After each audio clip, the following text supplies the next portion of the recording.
Are you thinking big?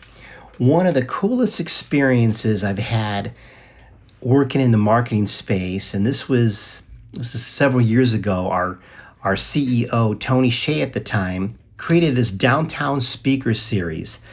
And every Friday, it was open to employees and the public. He would have a speaker. It was in downtown Las Vegas.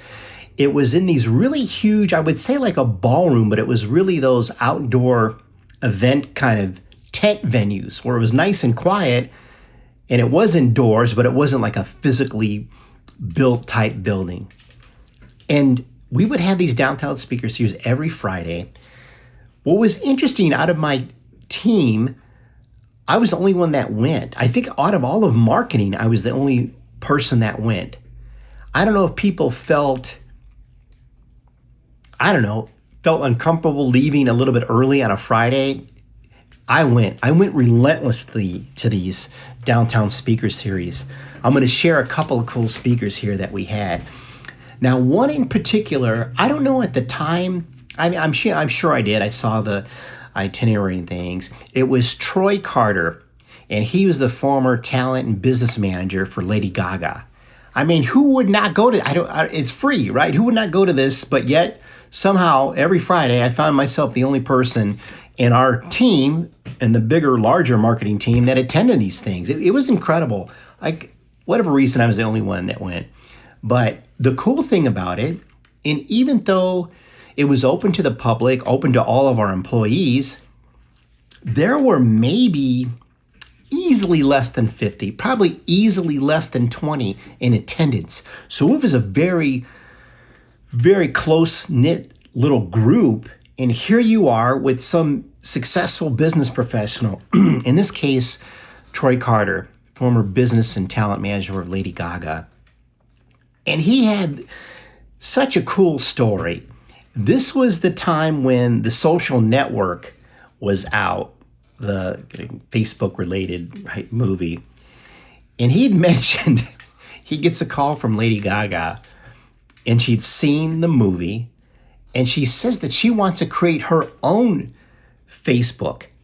Not Facebook fan page, but her own branded Facebook-like platform. He said, yeah, sure, great, I'll get on it.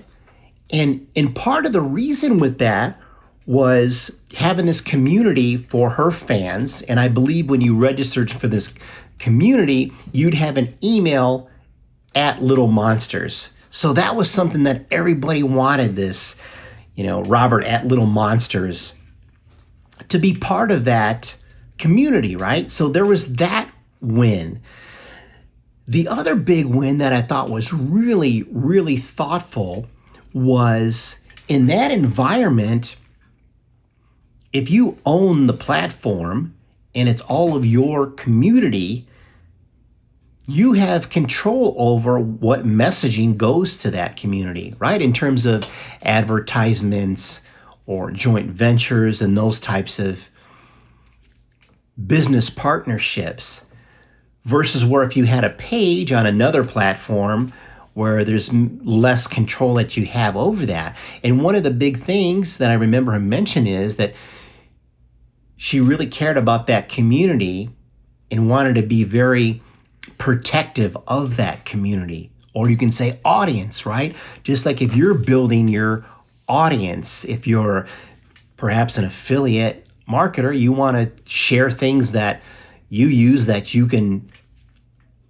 say are going to be amazing wins for them, because that impacts your credibility, right?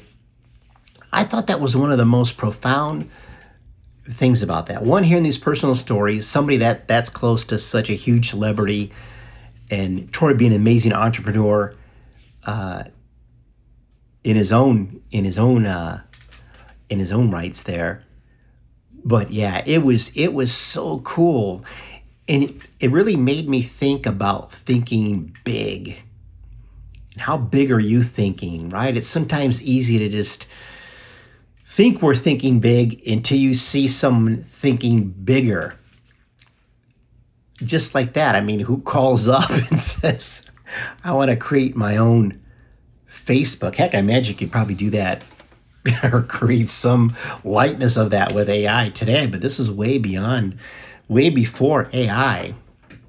But of course, it takes a big star like that, a big thinker, Lady Gaga, and creating that community of little monsters. I wish you could have been there in that group. I'm going to share some more stories because there were some really just fascinating ones. And I think back and I wish my coworkers and friends could have been there because it was just the most unbelievable free experience seeing these thought leaders in a small group. It wasn't among thousands of people. It's, 10, 15, 20 feet away from the speaker. And then afterwards, you can ask a question.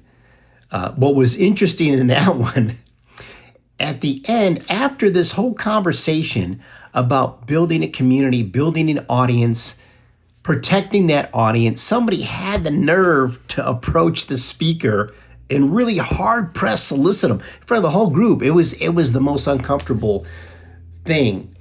And the guy just kind of wasn't getting it. And he got shut down, which is exactly what he should have received in that moment.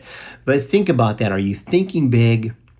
And a lot of the thinking big, I think, comes down to those empowering questions like Tony Robbins talks about, asking yourself empowering questions. And maybe it's, how can this be bigger? Or what would make this 10 scale, whatever the current idea is. But thinking big, think about that. Think about if you're thinking big or not. And of course, sometimes it does take some of those smaller steps to get some momentum. And then you can scale it into some thinking big. And who knows, you may have your own community, your own audience, and you may have your own Facebook. All right, have an amazing day, and we'll talk soon. Thanks.